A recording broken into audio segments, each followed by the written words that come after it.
안녕하세요. 참았던 이야기들입니다. 구독과 좋아요 부탁드려요. 당신은 혹시 이런 경험이 있나요? 분명히 나쁜 사람은 아닌데 그 사람과 대화할 때마다 마음 한구석이 아려오는 경험 말입니다. 상대방은 전혀 악의가 없었다고 하는데 나 혼자만 상처받은 것 같은 그런 기분. 그리고 그 상처를 말하면 예민하다는 소리만 돌아오는 답답함. 오늘은 결혼 3년 차 한 주부의 이야기를 통해 우리 모두가 한 번쯤 겪어봤을 법한 미묘한 감정의 세계를 들여다보겠습니다. 그리고 이 이야기의 마지막에서 당신은 아마도 그래, 바로 이거야. 라고 무릎을 치게 될 것입니다. 수진 씨는 결혼 3년 차 주부입니다. 서울대 국문과를 나와 출판사에서 일하다가 결혼 후 육아를 위해 회사를 그만둔 상황이죠. 18개월 된 아기를 키우며 바쁜 일상을 보내고 있습니다. 그녀의 시어머니는 객관적으로 보면 나쁜 분이 아닙니다. 60대 중반의 전직 초등학교 교사로 이기적이거나 막무가내로 구는 전형적인 악역 시어머니와는 거리가 멀죠. 오히려 명절 때마다 용돈을 챙겨주시고 손자를 무척 예뻐하시는 평범한 할머니입니다. 하지만 수진 씨에게는 하나의 고민이 있었습니다. 시어머니께서 무심코 던지는 말들이 유독 마음에 박혀서 떠나지 않는다는 것이었죠. 문제의 시작은 이런 식이었습니다.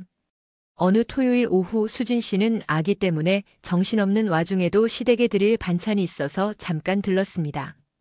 아기를 안고 있는 수진 씨를 본 시어머니가 말했죠. 아휴, 얼굴이 푸석하네.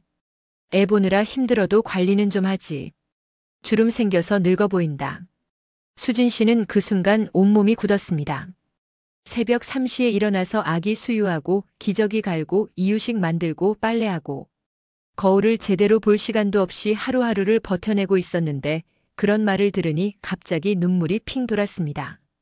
하지만 시어머니는 아무렇지 않게 계속 말을 이어갔습니다.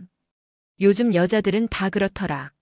애만 낳으면 자기 관리는 뒷전이고 예전에 우리 때는 애 낳고도 깔끔하게 입고 다녔는데 수진 씨는 네, 알겠습니다라고만 답했지만 집으로 돌아가는 길에 차 안에서 울음을 터뜨렸습니다. 며칠 후에는 더 심한 일이 있었습니다. 그날은 비가 올 것 같다가 맑아졌다가 하는 애매한 날씨였습니다. 수진 씨는 아기 옷을 어떻게 입힐지 한참 고민했습니다. 얇게 입혔다가 감기 걸리면 어떻게 하나, 두껍게 입혔다가 더워하면 어떻게 하나. 결국 얇은 옷에 가디건까지 입혀서 체온 조절이 가능하도록 했죠. 그런데 시어머니가 한 말씀 하시더군요. 무식하게 너무 꽁꽁 싸매놨네. 애가 숨도 못 쉬겠다. 무식하게. 그 단어가 수진 씨의 마음에 모처럼 박혔습니다. 서울대를 나왔다고 자랑하고 싶었던 것도 아니고 자신이 똑똑하다고 뽐내고 싶었던 것도 아닙니다. 하지만 나름대로 신중하게 고민해서 입힌 옷이었는데 왜 무식하게라는 말을 들어야 하는지 이해할 수 없었습니다. 수진 씨는 그때 깨달았습니다. 시어머니의 말하는 방식에는 어떤 패턴이 있다는 것을요. 항상 단정적이고 선택의 여지가 없으며 은근히 수진 씨의 판단력을 의심하는 듯한 뉘앙스가 담겨 있었습니다. 애가 너무 말랐네. 이유식을 제대로 안 주나? 집안이 너무 어수선하네. 정리 좀 하고 살아. 애가 울음을 너무 많이 우는 것 같은데 어디 아픈 건 아니야? 모든 말 뒤에는 너는 제대로 못하고 있다는 숨겨진 메시지가 있었습니다. 그리고 그 메시지는 수진 씨의 마음에 차곡차곡 쌓여갔습니다. 어느 날은 정말 황당한 일도 있었습니다. 수진 씨가 아기와 함께 시댁에 갔는데 아기가 갑자기 울음을 터뜨렸습니다. 배고픈 것 같아서 분유를 타려고 하는데 시어머니가 말했습니다. 분유 타는 것도 제대로 못해? 물 온도부터 틀렸잖아. 그러면서 수진 씨의 손에서 젖병을 빼앗아 가더니 직접 분유를 타기 시작했습니다. 마치 수진 씨가 아기를 제대로 못 돌보는 어리석은 엄마인 것처럼 말이죠. 수진 씨는 그 순간 모든 것이 무너지는 느낌이었습니다. 18개월 동안 하루도 빠짐없이 분유를 타고 기저귀를 갈고 아기를 돌봐왔는데 마치 아무것도 모르는 초보자 취급을 받는 것이 너무 억울했습니다. 그날 밤 수진 씨는 남편에게 이런 마음을 털어놓았습니다. 당신 어머니 말이 너무 상처가 돼. 나도 나름대로 열심히 하고 있는데 매번 잘못하고 있다는 식으로 말씀하셔서 힘들어. 하지만 남편의 반응은 예상했던 대로였죠. 우리 엄마 원래 그런 말투잖아. 너한테 악에 있어서 그런 거 아니야. 그냥 걱정되니까 그러는 거지. 그럼 나는 어떻게 해? 매번 상처받고 있어도 참고 살아야 하는 거야? 엄마가 나쁜 분이 아니라는 거 너도 알잖아. 좀 이해해줘. 수진 씨는 그 순간 더욱 큰 절망감을 느꼈습니다. 상처받은 것도 서러운데 그 상처를 말할 곳조차 없다는 것이 더욱 답답했죠. 아기가 감기에 걸렸습니다. 그리 심하지 않은 감기였지만 처음 엄마가 된 수진 씨는 무척 걱정이 되었습니다. 소아과에 가서 약을 받아오고 밤새 아기를 돌봤습니다. 다음 날 아기 상태가 좋아졌다는 소식을 전하려고 시어머니께 전화를 드렸습니다. 아, 그래? 다행이네. 그런데 애가 감기에 걸렸다는 게 관리를 잘못했다는 거 아니야? 요즘 같은 날씨에 감기 걸리게 하다니. 수진 씨는 그 순간 무언가가 뚝 끊어지는 것을 느꼈습니다. 밤새 아기를 돌보느라 지친 상태에서 들은 그 말은 마지막 방아쇠였습니다. 어머니, 제가 지금 말씀드리고 싶은 게 있어요. 시어머니는 갑작스러운 수진 씨의 말투 변화에 놀란 듯 했습니다. 뭐가? 저는 18개월 동안 하루도 빠짐없이 아기를 돌봤어요. 새벽 3시에 일어나서 수유하고 기저귀 갈고 이유식 만들고. 제가 완벽하지 않을 수도 있지만 그래도 최선을 다해서 아기를 키우고 있어요. 그럼 당연한 거 아니야. 엄마가 된 이상. 어머니, 제 말 끝까지 들어주세요. 수진 씨의 목소리는 떨렸지만 단단했습니다. 저도 사람이에요. 매번 제가 잘못했다는 식으로 말씀하시면 상처받아요. 어머니께서 아기가 없으시다는 건 알지만 그럼에도 불구하고 저는 상처받고 있어요. 전화기 너머에서 잠시 침묵이 흘렀습니다.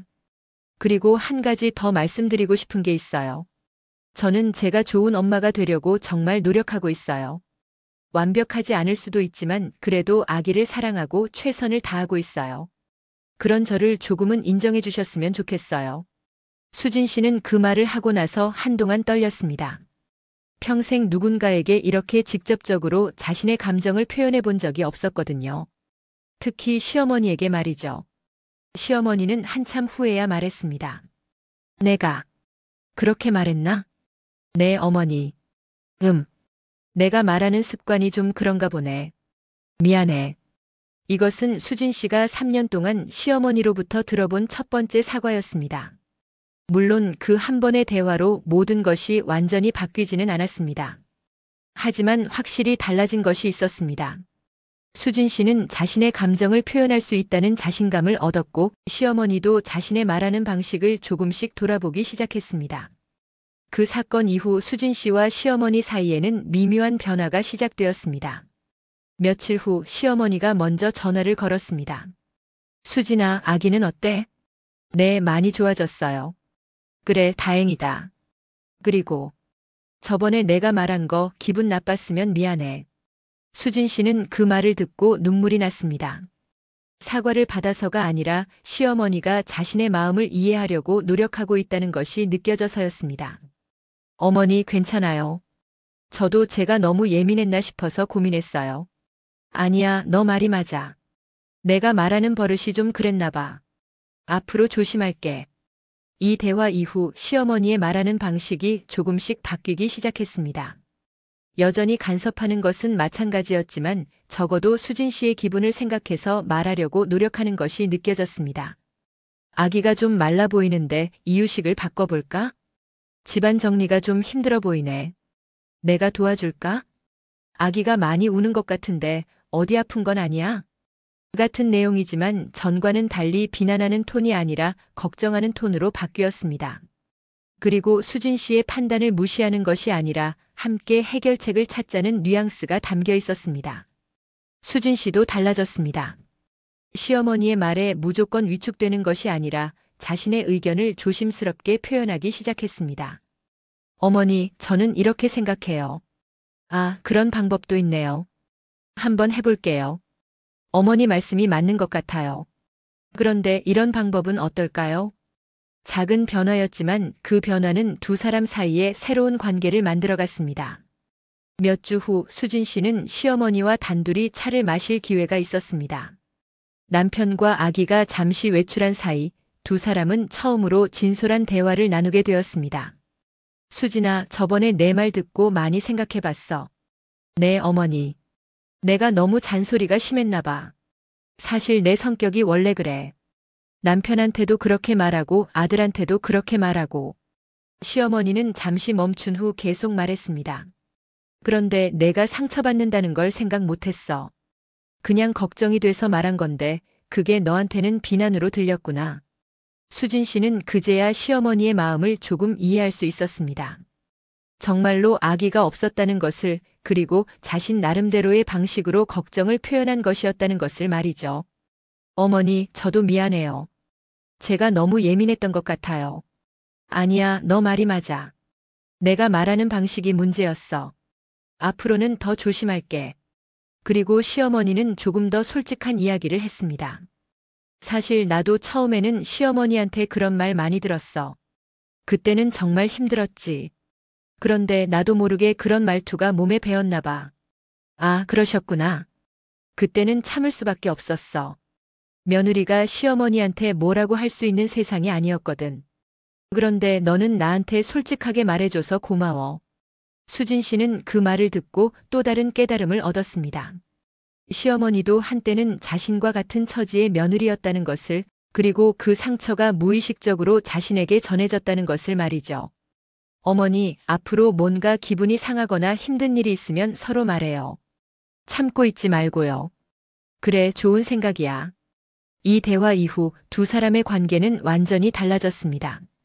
여전히 의견이 다를 때는 있었지만 서로의 마음을 이해하려고 노력했고, 불편한 것이 있으면 솔직하게 이야기했습니다. 시간이 더 흐르면서 수진 씨와 시어머니는 서로에게 없어서는 안 될 소중한 존재가 되었습니다. 수진 씨는 둘째 아이를 임신했을 때 가장 먼저 시어머니에게 소식을 전했습니다. 시어머니는 너무 기뻐하면서도 걱정스러운 마음을 솔직하게 표현했습니다. 수진아, 축하해. 그런데 첫째도 아직 어린데 괜찮겠어? 걱정되긴 해요. 그런데 어머니가 도와주시면 할 수 있을 것 같아요. 그럼 당연히 도와줘야지. 우리 며느리가 힘든데. 둘째 아이가 태어난 후 시어머니는 정말로 큰 도움이 되었습니다. 예전처럼 이건 왜 이렇게 했어? 하는 대신 이거 도와줄까? 어떻게 하면 좋을까? 하며 수진 씨의 의견을 먼저 물어보았습니다. 수진 씨도 시어머니의 경험과 지혜를 인정하고 적극적으로 도움을 요청했습니다. 육아에 대한 의견이 다를 때는 서로 토론하며 최선의 방법을 찾아갔습니다. 어머니, 밤에 아기가 너무 자주 깨요. 어떻게 하면 좋을까요? 내 경험으로는 이런 방법이 좋았는데 요즘은 또 다른 방법이 있을 수도 있겠네. 육아책도 한번 찾아보자. 이런 식으로 두 사람은 서로의 차이를 인정하면서도 함께 해결책을 찾는 진정한 파트너가 되었습니다. 어느 날 수진 씨가 육아와 살림으로 지쳐 있을 때 시어머니가 말했습니다. 수진아, 너 요즘 너무 힘들어 보인다. 아기들 내가 봐줄 테니까 너는 하루 쉬어. 어머니, 괜찮아요. 제가 해야 할 일이에요. 뭔 소리야. 엄마도 사람인데 쉬어야지. 나도 젊을 때 그랬으면 좋았을 텐데. 시어머니는 수진 씨를 미용실에 보내고 스스로 두 아이를 돌봤습니다. 수진 씨가 돌아왔을 때 시어머니는 땀을 흘리며 말했습니다. 어휴, 정말 힘들다. 너 매일 이렇게 하고 있었구나. 고생이 많아. 그 말을 들은 수진 씨는 눈물이 났습니다. 자신의 노고를 인정받는다는 것이 이렇게 기쁜 일인지 처음 알았습니다. 어머니, 감사해요. 뭘 감사해. 가족인데. 그리고 내가 더 감사해. 내가 우리 아들 잘 돌봐주고 손자 손녀들도 잘 키워주고. 이렇게 두 사람은 서로를 이해하고 지지하는 진정한 가족이 되었습니다. 몇 년이 지난 후 수진 씨는 우연히 예전 일기를 발견했습니다. 시어머니와의 갈등으로 괴로워하며 쓴 일기들이었죠. 그 일기를 읽으며 수진 씨는 많은 것을 깨달았습니다. 특히 기억에 남는 것은 작년 추석 때였습니다. 친척들이 모인 자리에서 한 이모가 수진 씨에게 말했습니다. 수진이 너 둘째 낳고 나서 살이 많이 쪘네. 관리 좀 해야 하는 거 아니야? 그 순간 시어머니가 즉시 대답했습니다. 언니, 우리 며느리가 얼마나 고생하는지 알아? 애 둘 키우면서 집안일까지 다 하는데 살이 찌는 게 당연하지. 그리고 우리 며느리 예뻐요. 살찐 것도 귀엽고. 수진 씨는 그 말을 듣고 웃음을 참을 수 없었습니다. 예전에는 시어머니가 자신의 외모에 대해 지적했었는데 이제는 오히려 자신을 보호해주고 있다는 것이 너무 재미있었습니다. 그리고 시어머니는 덧붙였습니다. 언니도 애 키워봤잖아. 그때 어땠는지 잊었어? 그 이모는 할 말이 없어서 입을 다물었습니다. 수진 씨는 속으로 시원하다 라고 외쳤습니다. 이런 일들이 쌓이면서 수진 씨는 시어머니가 진정으로 자신의 편이 되었다는 것을 느꼈습니다. 수진 씨의 이야기를 주변 사람들에게 들려주자 많은 사람들이 비슷한 경험을 가지고 있다는 것을 알게 되었습니다. 수진 씨의 대학 동기인 민지 씨는 이런 이야기를 했습니다. 나도 비슷한 경험이 있어. 우리 시어머니는 매번 요즘 젊은 엄마들은 애를 너무 응석바지로 키운다고 말씀하시거든. 처음에는 정말 속상했는데 나중에 알고 보니 주변 사람들한테 우리 며느리가 애를 너무 잘 키운다고 자랑하고 다니시더라고. 그리고 수진 씨는 자신의 경험을 바탕으로 다른 사람들에게 조언을 해주기 시작했습니다. 가장 중요한 것은 자신의 감정을 인정하는 거예요. 상처받았으면 상처받았다고 말하는 것, 그게 시작이에요.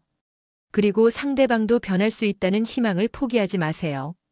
물론 모든 사람이 다 변하는 건 아니지만 적어도 시도해볼 가치는 있어요.